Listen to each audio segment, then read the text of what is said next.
பகவத்கீதையிலே பகவான் கண்ணன் அர்ஜுனனுக்கு பல உயர்ந்த தத்துவங்களை உபதேசம் செய்திருக்கிறார். அவற்றையெல்லாம் எடுத்துச் சொல்வது என்பது இயலாத காரியம். இருந்தாலும் அவற்றில் இருந்து சிலவற்றை உங்களுக்கு கடுகளவாக சொல்ல விரும்புகின்றேன். விஞ்ஞான யோகம். ஸ்ரீ பகவான் பார்த்தனை பார்த்து சொல்கிறார், தனஞ்சயா, என்னிடம் மனதை நன்கு செலுத்தி யோகத்தை கடைப்பிடித்து என்னையே தஞ்சமாக அடையும் வழியை கூறுகிறேன், கேள் என்கிறார். உலகில் உள்ள லட்சக்கணக்கான மனிதர்களில் சித்தி அடைய முயற்சி செய்யும் எவனோ ஒருவன்தான் என் உண்மை நிலையை அறிகிறான்.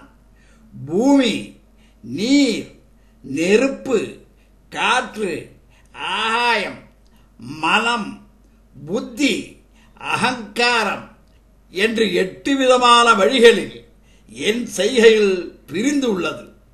என்னுடைய செயல்பாடுகளில் உயர்ந்த நிலையை காட்டுவது ஜீவன் என்பது மட்டுமே. நான் சொல்லியுள்ள 8 பிரகிருதிகளின் செயல்பாடுகளில் இருந்து சகல பூதங்களும் தோன்றுகின்றன.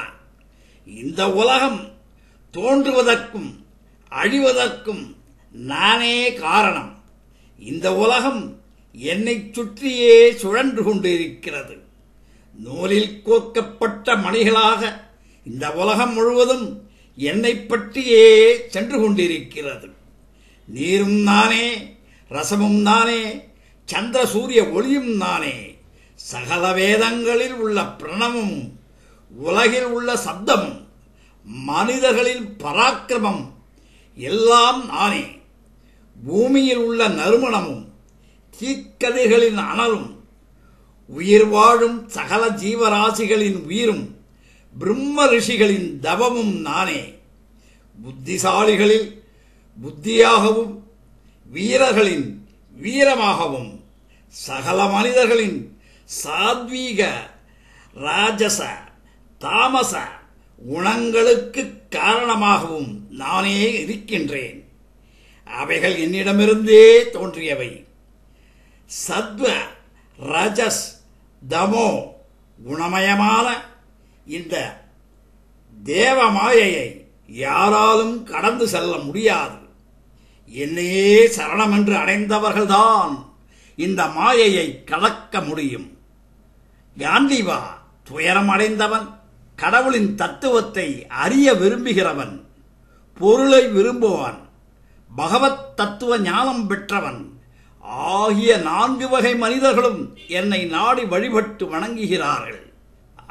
அவர்களில் சிறந்தவனாக இருப்பவன் என்னிடம் பக்தியை பூரணமாக உடைய ஞானி ஒருவனே. ஞானிக்கு நானும் எனக்கு அவனும் பிரியமானவர்களாக இருக்கின்றோம். 4 வகை குணம் உடைய மனிதர்களில் ஞானி தன் மனத்தை அடக்கி என்னையே ஆத்ம விடுதலைக்கு புகலிடமாக நினைக்கின்றான்.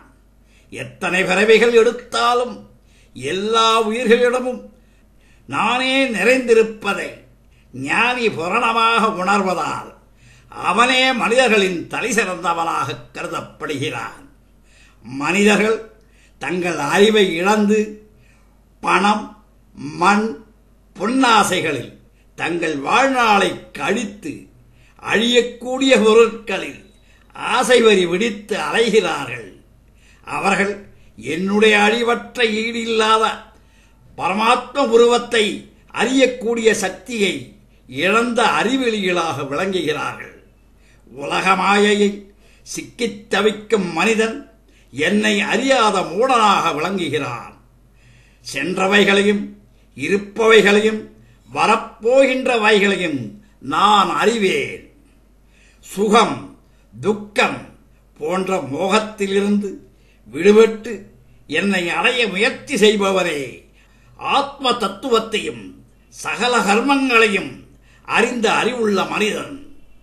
உலகமெங்கும் காற்றாகவும், நீர் நெருப்பாகவும், ஒளியாகவும், ஒலியாகவும் இருக்கும் என்னை யார் அறிந்து சரணடைய முயற்சி செய்கிறார்களோ அவர்களே பிரம்மத்தையும் ஆத்ம தத்துவத்தையும் சகல கர்மங்களையும் நன்கு அறிந்தவர்கள் ஆவார்கள் என கண்ணன் அர்ஜுனனுக்கு தனது உபதேசத்தை எடுத்து கூறுகிறார். பகவான் கண்ணன் விஞ்ஞான யோகத்தில் அர்ஜுனனுக்கு உபதேசம் செய்ததை உங்களுக்கு நான் எடுத்துச் சொல்லியுள்ளேன். நமோ நாராயணா, நமோ நாராயணா.